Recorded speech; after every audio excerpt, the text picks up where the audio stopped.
दोस्तों इस चैनल के एनालिटिक्स के हिसाब से हमें ये पता चला कि इस चैनल पर लगभग 25 साल से लेकर के 35 साल की जो ऑडियंस है वो सबसे ज़्यादा पाई गई है। और उसी ऑडियंस के लिए आज हम एक स्किन केयर रूटीन आपके साथ डिस्कस करने वाले हैं।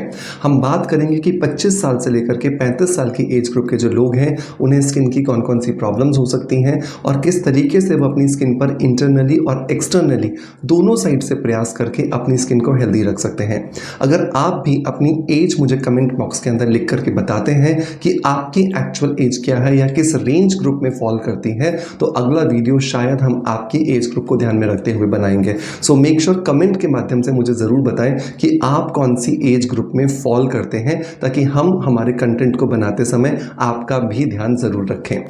सो दोस्तों शुरू करें इस वीडियो को, जो कि है 25 साल से लेकर के 35 साल के एज ग्रुप के लिए। उससे पहले मैं हमेशा की तरह एक कमेंट लेना चाहूँगा जो आया है हमारे ही इस परिवार के एक मेंबर का, जिन्होंने हमारे रिकमेंडेड किसी प्रोडक्ट को इस्तेमाल किया और उन्हें बहुत अच्छे रिजल्ट्स मिले हैं। तो ये दोस्तों कमेंट है द विलेज फूड 1481 का। इन्होंने लिखा है कि सर प्रणाम, प्लीज़ मुझे विटामिन सी फेस क्रीम को परचेज़ करने का लिंक दे दीजिए और मैं आपकी स्किन अफेयर्स का sunscreen and face wash and hair shampoo use करती हूँ और वो सब बहुत ही अच्छा रिजल्ट्स मुझे दे रहा है। Thank you so much. So thank you so much आपका द विलेज फूड, आपके पॉजिटिव फीडबैक के लिए कि आपने मेरे सनस्क्रीन को, फेस वॉश को, शैम्पू को इस्तेमाल किया।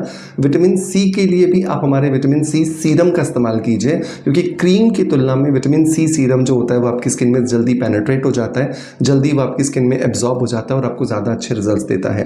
दोस्तों अगर इसी तरह के पॉजिटिव फीडबैक्स आपके पास भी हैं, जो आपने हमारे किसी प्रोडक्ट को इस्तेमाल किया और आपको बहुत अच्छे बेनिफिट्स मिले हैं, तो आप भी मुझे कमेंट्स के माध्यम से ज़रूर बताइएगा, ताकि आने वाली वीडियोज़ के अंदर हम आप ही जैसे जो दूसरे हमारे इस परिवार के मेम्बर्स हैं उन तक इस जानकारी को पहुँचा सकें और वो भी ऑर्गेनिक और नेचुरल प्रोडक्ट्स का इस्तेमाल करके अपनी स्किन को, अपने बालों को, अपनी बॉडी को, अपनी हेल्थ को अच्छा बना सकें।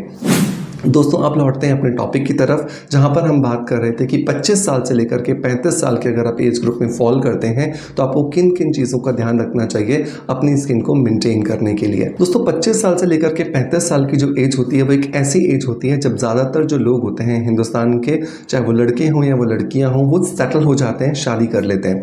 और शादी के जो शुरुआती साल होते हैं वो बिल्कुल ज़्यादा एक ऐसी स्टेज में हमें ले जाते हैं जिसकी वजह से हमारे शरीर के जो हार्मोन्स होते हैं वो बहुत ज़्यादा फ्लक्चुएट होते हैं।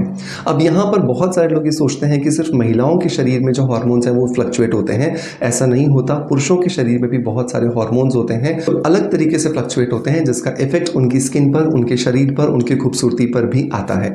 तो अगर आप एक ऐसी एज में हैं जो कि 25 साल से लेकर के 35 साल की है, तो आपको सबसे पहला जो ध्यान रखना है वो है अपने हार्मोन्स को बैलेंस करना।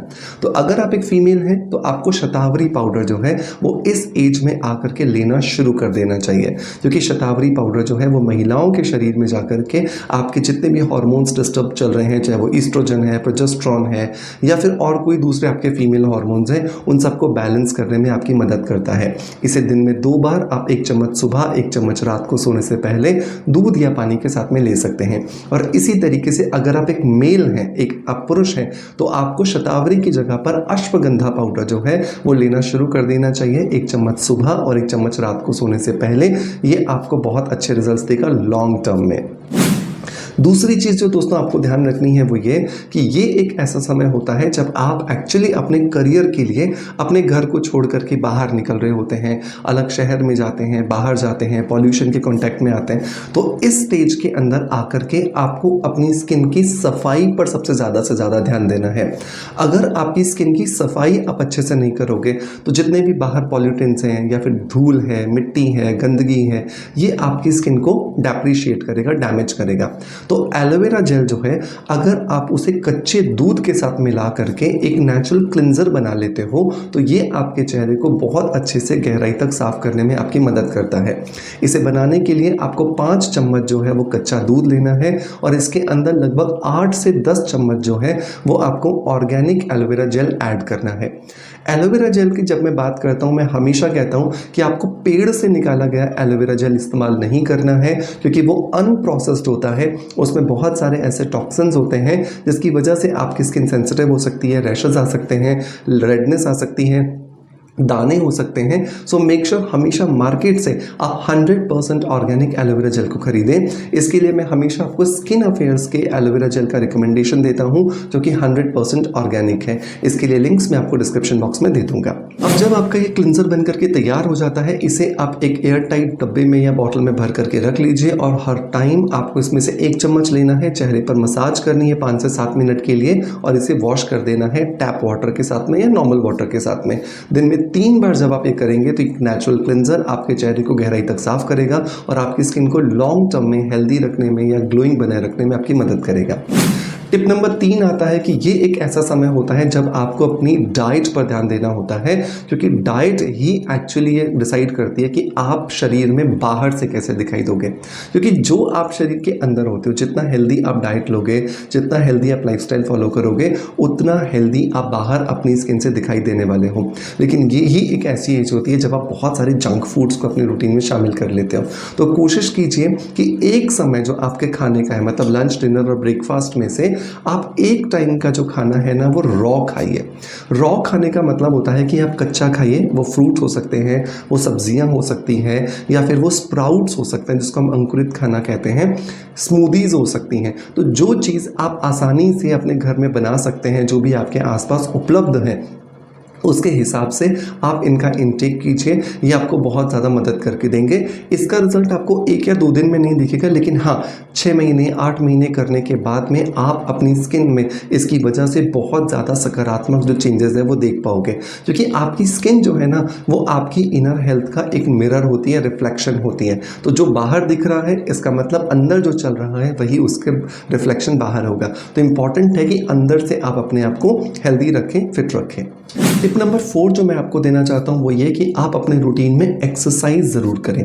जब आप एक्सरसाइज करते हैं तो उसकी वजह से आपके पूरे शरीर में ब्लड का सर्कुलेशन बढ़ता है। शरीर की हर एक कोशिका तक ऑक्सीजन की सप्लाई होती है। जब ऑक्सीजन की सप्लाई होती है तो आपकी इस कोशिकाओं की टूट फूट कम हो जाती है, जिसकी वजह से आपकी स्किन में ज़्यादा लंबे समय तक आप जवानी को, यूथफुलनेस को मेंटेन कर सकते हैं।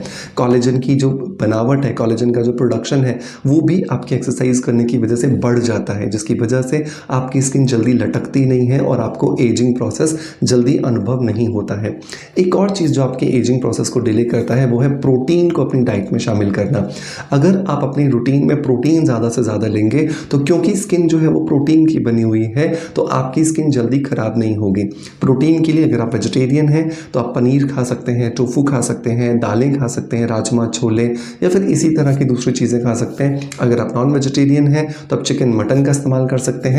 और अगर आप एक एगिटेरियन हैं तो आप एग्स का इस्तेमाल भी कर सकते हैं। लेकिन इंपॉर्टेंट बात यह है कि आपके वज़न का कुल मिलाकर के जितना भी हो रहा है उतने ग्राम आपको प्रोटीन खाना ज़रूरी है।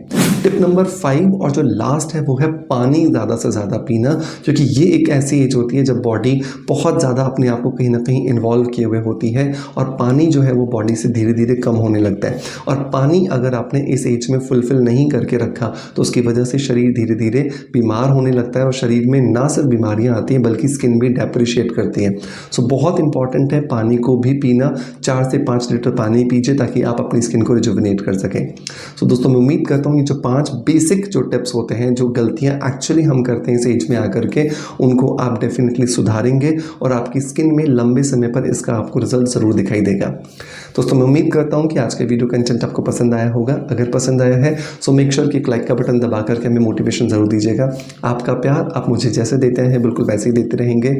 इसी आशा के साथ आप चल विदा लेता आपका knowledge friend doctor Manoj. Thank you so much. Bye bye. Love you all.